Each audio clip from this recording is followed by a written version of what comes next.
عايزين تاكلوا بيتزا كده احلى من اللي بناكلها في المطاعم، وريحه الزعتر طالعه منها كده تجنن، وطعمها حلو جدا جدا.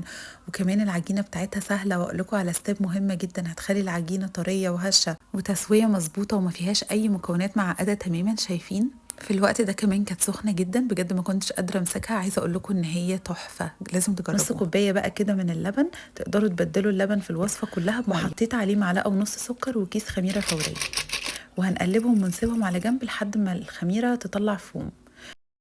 معلقتين كبار من الزبادي او علبة زبادي صغيرة، اهم حاجة تكون بدرجة حرارة الغرفة عشان ما تبوظش الخميرة. هنقلب بقى الزبادي كويس، ونحط 3 كوبايات كبار من الدقيق بالكوب المعياري ونقلبهم، ويفضل ان احنا نحط الدقيق بالتدريج.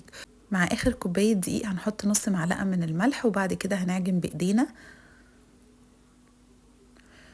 ولما نعجن كده نلم بس العجينة، ننزل بنص كوباية لبن برضو تكون فترة.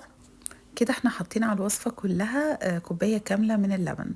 هنحط بقى 3 معالق كبار من زيت الزيتون او اي زيت نباتي، بس يفضل طبعا زيت زيتون لانه بيفرق جدا في طعم البيتزا. هنعجنها لمدة 5 دقايق، وهي مش هتلزق قوي طبعا عشان الزيت، ونغطيها ونسيبها في مكان ضلمة. نعمل بقى صلصة البيتزا المميزة جدا بجد هتعجبكم قوي. حطينا 4 5 كده وحدات من الطماطم، وعليهم رشة سكر، ربع كوباية من المية، وسيبناهم لحد ما بقوا بالشكل ده على نار هاديه. العجينه خمرت، هنقطعها ل3 قطع ونغطيها تاني عشان تخمر، ودي الستيب المهمه جدا عشان تطلع عجينه البيتزا طعمها حلو وطريه جدا. حطيت معلقتين من الزيت وعليهم معلقه من الثوم المفروم، وبعد كده نزلت بقى بالطماطم بعد ما فرمتها، طبعا نشيل القشره بتاعتها. عايزه اقول لكم ان الصلصه دي بتدي للبيتزا طعم لذيذ ومميز جدا جدا. كمان في طريقتين لصلصه البيتزا كنت عاملاهم في فيديو قبل كده، هسيب لكم اللينك. وضفت معلقتين كبار من الصلصه. طبعا انا مش هحتاج كل الكميه دي، ولما يتبقى عندكم اي صلصه بيتزا تقدروا تخزنوها في الفريزر، وبجد بتبقى لذيذه وبتبقى جاهزه وبتنجز وحلوه جدا.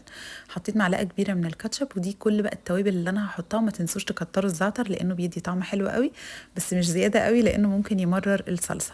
هسيب لكم برده الحاجات اللي انا حطيتها على البيتزا. كده العجينه خمرت لتاني مره. عايزه اقول لكم بجد بتفرق جدا جدا في طراوه البيتزا، وبتطلعها حلوه، وفي نفس الوقت بتبقى مستويه كويس جدا.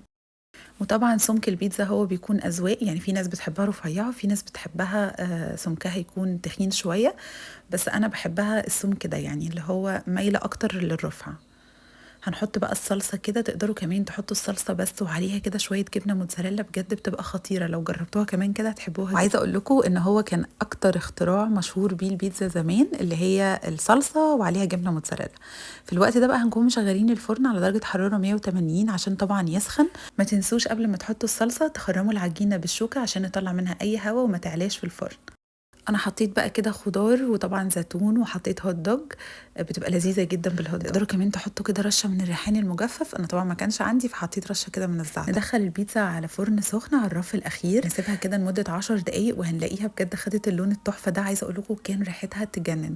لو حسيتوا ان لون الجبنه لسه فاتح، تقدروا تشغلوا لها الشوايه يا دوب بس كده 3 4 دقايق، وهتلاقوها بقى لونها كده. عايزه اقول لكم خطيره يا جماعه، جربوها بنفس المقادير والمواصفات دي هتعجبكم جدا جدا. ما تنسوش تعملوا لايك وشير، وكمان سبسكرايب لو الفيديو عجبكم. مستنيه رايكم، وكمان مستنيه الصور.